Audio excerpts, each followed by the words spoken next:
மதிக்காத இடத்துடைய மண்ணை கூட மிதிக்க கூடாது. மத்தவங்க என்ன சொல்லுவாங்களோன்னு நினைச்சு நீங்க வருத்தப்பட்டீங்கன்னா உங்களுக்கான வாழ்க்கையை நீங்க வாழவே முடியாது.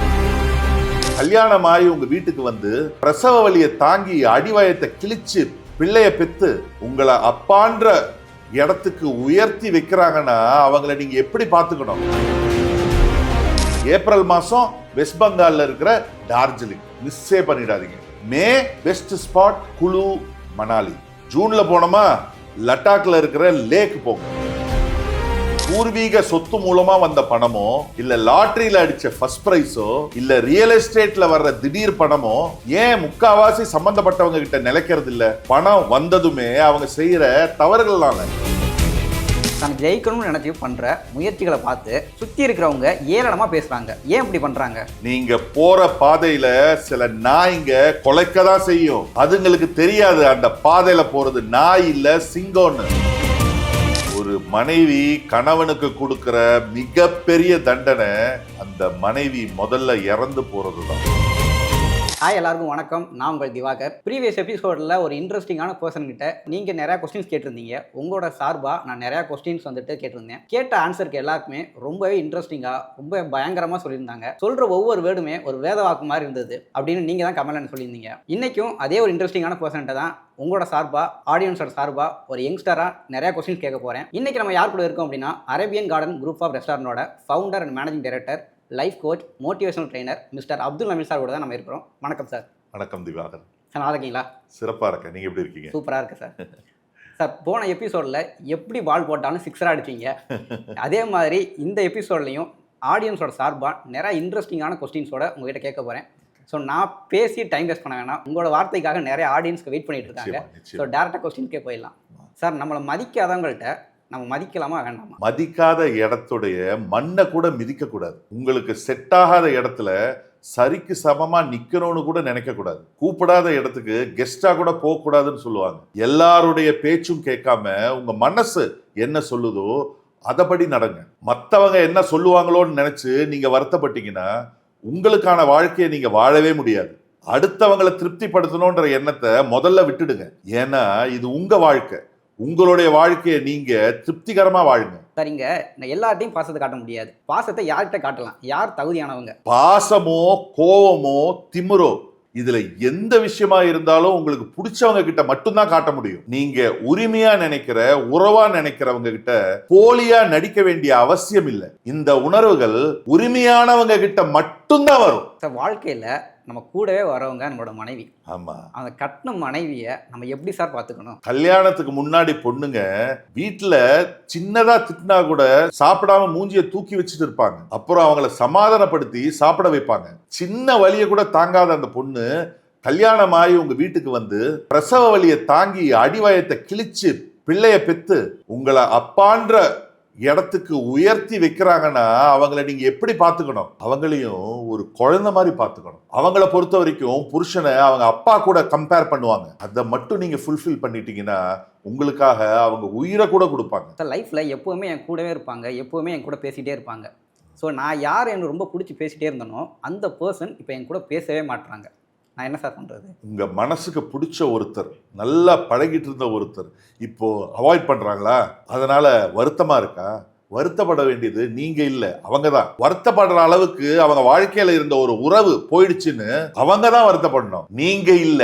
சார், எந்த மாதிரி ஆண்களை பெண்கள் விரும்புவாங்க? ஒரு பொண்ணு ஒருத்தனை விரும்புறான்னா அவன் பணக்காரனா இருக்கா, வீடு இருக்கா, கார் இருக்கான்லாம் பார்க்க மாட்டான். அவன் நல்லவனா, அவன் நம்மள நல்லா பாசமா பார்த்துப்பானான்னு மட்டும்தான் பார்ப்பாங்க. அவங்கள புரிஞ்சு நடந்துக்கிற ஒரு ஆண் மட்டும் கிடைச்சாங்கன்னா பணம் எல்லாம் ரெண்டாம் பட்சம் தாங்க. கண் கலங்காம பாத்துக்கிற புருஷன் கிடைச்சா புதுச வீட்டுல கூட அவங்க சந்தோஷமா வாழ்ந்துருவாங்க. உண்மையான ஃப்ரெண்ட்னா எப்படி சார் இருக்கணும்? நம்ம எல்லாருடைய வாழ்க்கையிலையும் இப்படி ஒரு ஃப்ரெண்ட் இருப்பான்.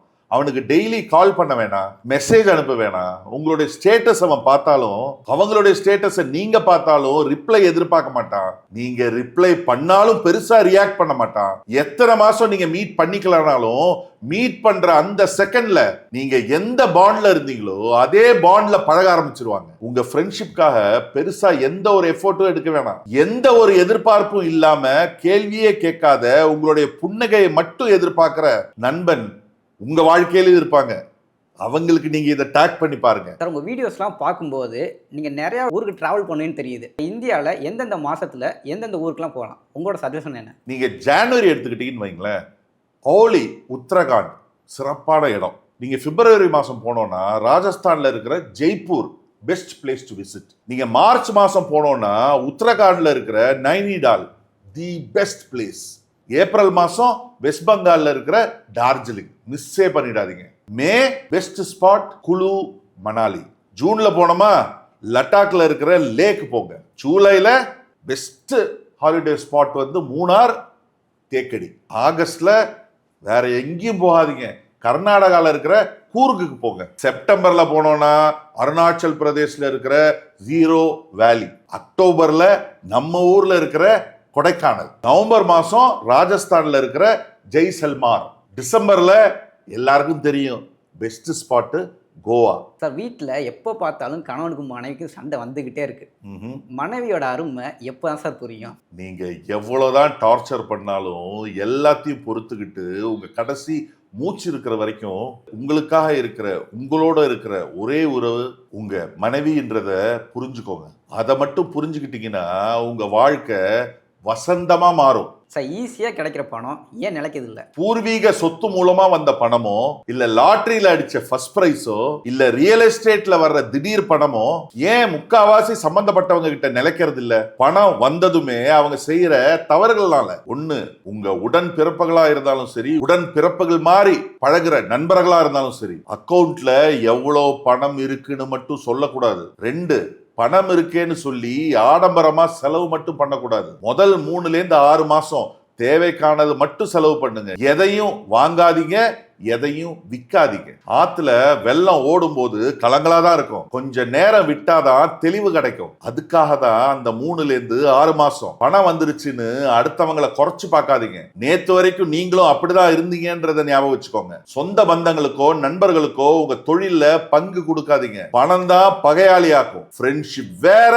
பிசினஸ் வேற. உங்க பிள்ளைகளுக்கு மேக்சிமம் நீங்க பெரிய கோடீஸ்வரன்றது தெரியவே கூடாது. தீனி கிடைச்சிட்டா பறவை கூட்டிலேயே இருந்துடும், பறக்கவே பறக்காது, பறக்கவும் தெரியாது. நீங்க கஷ்டப்பட்டு தான் பணம் சம்பாதிக்கிறீங்கன்றத அவங்களுக்கு புரிய வைங்க. இதை மட்டும் நீங்க மெயின்டைன் பண்ணாலே போதும், உங்க வாழ்க்கையை நீங்க அப்படியே தக்க வச்சுக்கலாம். நான் ஜெயிக்கணும்னு நினைச்சு பண்ற முயற்சிகளை பார்த்து சுத்தி இருக்கிறவங்க ஏளனமா பேசுறாங்க. ஏன் இப்படி பண்றாங்க? நீங்க போற பாதையில சில நாய்ங்க கொலைக்கதான் செய்யும். அதுங்களுக்கு தெரியாது அந்த பாதையில போறது நாய் இல்ல சிங்கம்னு. புரியும்னு நினைக்கிறேன். சார் உங்க அம்மாவோட இருக்க வீடியோஸ்லாம் நான் நிறைய பார்த்திருக்கேன். அம்மாவோட பாசத்தை நீங்க எப்படி சார் பாக்குறீங்க? அம்மா கூட தான் பசங்க அதிகமா சண்டை போடுவாங்க. ஒரு நாள் ஃபுல்லா கூட பேசாம இருப்பாங்க. ரோஷத்தை எல்லா விஷயத்திலையும் காட்டுவாங்க. அம்மா சாப்பாடு வச்சா கூட சாப்பிடாம வெளியே கிளம்பி போயிடுவாங்க. போன் பண்ணா எடுக்க மாட்டாங்க, எடுத்தாலும் எங்க இருக்கேன் எப்ப வருவேன்னு சொல்ல மாட்டாங்க. எரிஞ்சு எரிஞ்சு விழுவாங்க.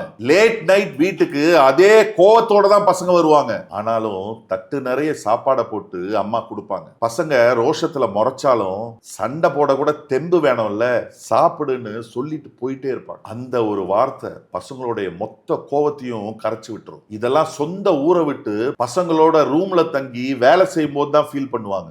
ஏன்னா இப்படி ஒரு வார்த்தை அம்மாவை தவிர வேற யாருக்கிட்டையும் கிடைக்காது. சார் மனைவி கணவனுக்கு கொடுக்கக்கூடிய மிகப்பெரிய தண்டனை என்ன சார்?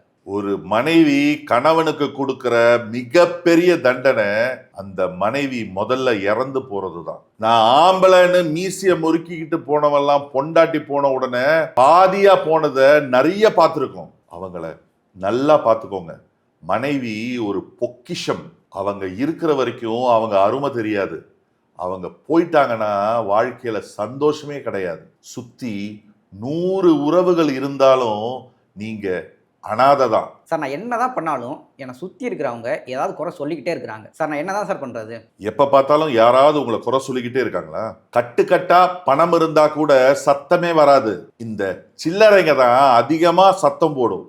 அதெல்லாம் கண்டுக்காதீங்க சார். நான் நம்பினவங்க எல்லாருமே என்னை ஏமாத்திக்கிட்டே இருக்கிறாங்க. அந்த வழியில இருந்து நான் எப்படி வெளியில வர்றது? உங்க நட்புக்கு இல்ல உங்க காதலுக்கு நீங்க உண்மையா இருந்தீங்க, ஏமாந்தீங்க, வருத்தப்பட்டீங்க, போதும். Past is past. இதுக்கப்புறம் ஏமாறாம இருக்கிறதுக்கு என்ன பண்ணணுமோ அதை பண்ணுங்க. அந்த பழைய அனுபவத்தை மறந்துருங்க. அதுலேருந்து கத்துக்கிட்ட பாடத்தை மறந்துடாதீங்க. நல்ல எதிர்காலம் உங்களுக்காக காத்துட்டு இருக்கு தம்பி. All the best. ஒரு பொண்ணோட வாழ்க்கையில சந்தோஷம்னா என்ன சார்? ஒரு பொண்ணோட வாழ்க்கையில கணவன் மட்டும் சரியா அமைஞ்சிட்டா அவ வாழ்நாள் முழுக்க யார் முன்னாடியும் எதுக்காகவும் தலை குனிய வேண்டிய அவசியமே இருக்காது.